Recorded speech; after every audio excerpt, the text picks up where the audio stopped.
Mr. Speaker, Saddam Hussein is a brutal dictator who should be overthrown, and his ability to make weapons of destruction must be eliminated. I have serious doubts, however, whether the action that we are taking today will take us one step forward in that direction, and I fear that innocent civilians, that women and children in that country will be killed. So guys, we knew this was going to be happening. When Bernie Sanders started surging in the polls, we knew the lies about Bernie Sanders would only ramp up. And in the past couple days, that's certainly been the case. Yesterday, we saw Jennifer Rubin in the Washington Post omit part of a Bernie Sanders interview transcript to serve her narrative. I made a video on that. I also made a video about how Elizabeth Warren distorted what Bernie Sanders said in a private conversation in December 2018. But just a few minutes ago, a piece by Jonathan Allen at NBC News did the very same thing. And it tries to distort Bernie Sanders' position on military intervention in Iraq. And the reason this story is coming up now is because Joe Biden is facing a lot of pressure for his long support for the Iraq war. He voted for it in 2003, but even after it became clear that that war was launched under false pretenses, he maintained at least a general support for that conflict, for that intervention, even as it became increasingly unpopular. But now Biden's trying to distance himself from the war, and he's doing it because he knows Bernie Sanders is gaining support from progressive voters from the broad Democratic base, because that war is seen today as a military, diplomatic, and economic quagmire by growing segments of average Americans. That's the simple truth. So a lot of neoliberal media, knowing this is shaping up to be a Bernie versus Biden two-horse race, want to try to paint Bernie Sanders as a hypocrite on Iraq as a way to protect Joe Biden.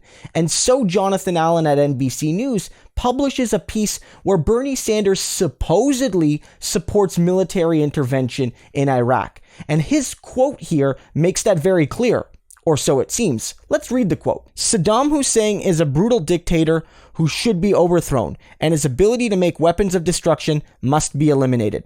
Now that's Bernie Sanders in 1998. Sounds like he supports the United States intervening in Iraq. But that's not really true. When you pull up the whole transcript, that's just the first paragraph of a much longer statement. And in the rest of the statement, Bernie Sanders makes it clear that he doesn't feel that American intervention in this context will actually achieve the result of removing Saddam and building a healthy and prosperous Iraq. He doesn't believe that'll happen.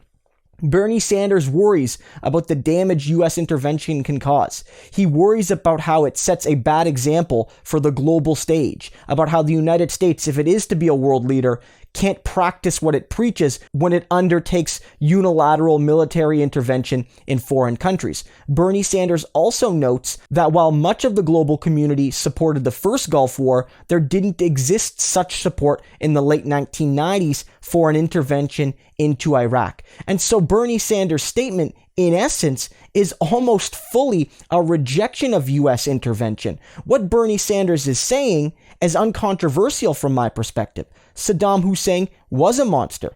He did mistreat his people. He was a dictator. He did build a society where fear ruled instead of the people ruling. All of that is uncontroversial. Saddam Hussein was not a good man. But the fact is, there's a fundamental difference between wanting a person to be overthrown by his or her own people and supporting a military intervention as a foreign power into that country to do so. There's a fundamental difference there. Even Jonathan Chait, who's a noted anti-Bernie figure on Twitter, has said that this is a ridiculous assertion because you can support a popular overthrow of an anti-democratic government, but oppose military intervention to achieve that objective. That is not a contradiction. And all of this is coming, whether it's this distortion, or whether it was Rubin's distortion, or whether it was Warren's distortion, because again, they don't have anything legitimate on Bernie. Warren understands that Bernie Sanders is capturing the progressive vote, so she tries to paint him as a sexist. Doesn't work. Bernie Sanders has been a feminist for 40 years and more. Jennifer Rubin tries to paint Bernie Sanders as in opposition to global democratic rights. and a supposed supporter of left-wing dictatorships doesn't work. Bernie Sanders is a champion of democracy everywhere, and in the very interview she misquotes, Bernie Sanders challenges dictators. In this piece by Jonathan Allen, he tries to paint Bernie Sanders as a hypocrite on intervention in Iraq, when Bernie Sanders in 1998 understands that it's not necessarily correct to intervene militarily as a unilateral power when it might cause more harm than good, even if the person being intervened against is a bad person who deserves to be overthrown by his people. All of this shows that Bernie Sanders' record is causing conniptions amongst the neoliberal elite, in the media, in the Democratic Party, and everywhere else. They just don't know how to attack him. They don't know how to do it. Biden's facing real legitimate criticism on Iraq, so they're trying to make Bernie look bad on Iraq, so maybe it turns out to be a wash, and Biden can live to fight another day on the issue. But Biden has been clear that he's always supported this conflict, and it's only recently he's trying to walk that back. Bernie Sanders, on the other hand, has been very clear that military intervention will often fail to achieve the objectives that the military intervention was predicated upon. That's a long-held belief by Bernie Sanders, and I don't really see that changing. And so yet again, as they attack Bernie, it's bound to make you angry. This piece makes me angry. If you read my Twitter feed and any progressive's Twitter feed, you'll see a lot of people looking at this Allen article and how he clips out the essential portion of Bernie Sanders' transcript and speech to serve a narrative that makes Bernie Sanders sound like he's a warmonger. But we have to look beyond that.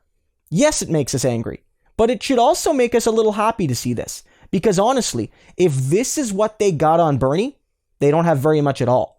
If this is how they attack Bernie Sanders by trying to say, well, Bernie's just as bad as Biden, when the actual evidence proves otherwise, it means we're winning.